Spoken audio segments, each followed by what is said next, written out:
మనం ఎవరితో ఉంటున్నాం, ఎవరి దగ్గర పని చేస్తున్నాం అన్న ఈ ప్రశ్నలే మన భవిష్యత్తును, మన వ్యక్తిత్వాన్ని నిర్ణయిస్తాయి. చెడ్డవారితో స్నేహం చేస్తే మనలోని మంచితనం కూడా ఎలా కరిగిపోతుందో వివరించే ఒక అద్భుతమైన భాస్కర శతక పద్యాన్ని ఈరోజు తెలుసుకుందాం.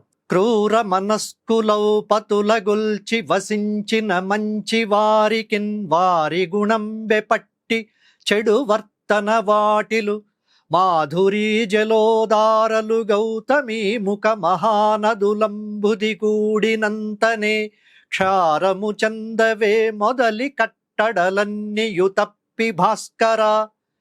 గంగా, గోదావరి లాంటి మహానదులు కొండల్లో పుట్టినప్పుడు ఎంతో స్వచ్ఛంగా తీయని నీటితో అంటే మాధురీ జలంలా ఉంటాయి. కానీ ఆ నదులు ఎప్పుడైతే ఉప్పు సముద్రంలో కలుస్తాయో అప్పుడు వాటి సహజ సిద్ధమైన తీపిని కోల్పోయి సముద్రంలాగా ఉప్పగా మారిపోతాయి.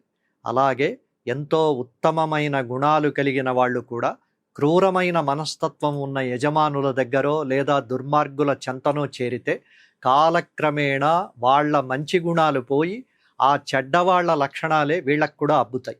ఈ పద్యం నేటి కాలానికి ఒక హెచ్చరిక. మనం ఎంచుకునే సహవాసం అంటే కంపెనీ మన తలరాతను మారుస్తుంది.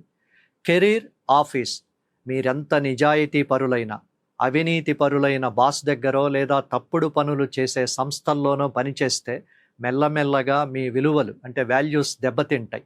వ్యవస్థలోని లోపాలు మిమ్మల్ని కూడా ఆ తప్పులో భాగస్వామిని చేస్తాయి. తరువాతది స్నేహం. నువ్వెవరితో తిరుగుతున్నావో చెప్పు, నువ్వెలాంటి వాడివో నేను చెబుతాను అన్న సామెత ఈ పద్యానికి సరిగ్గా సరిపోతుంది.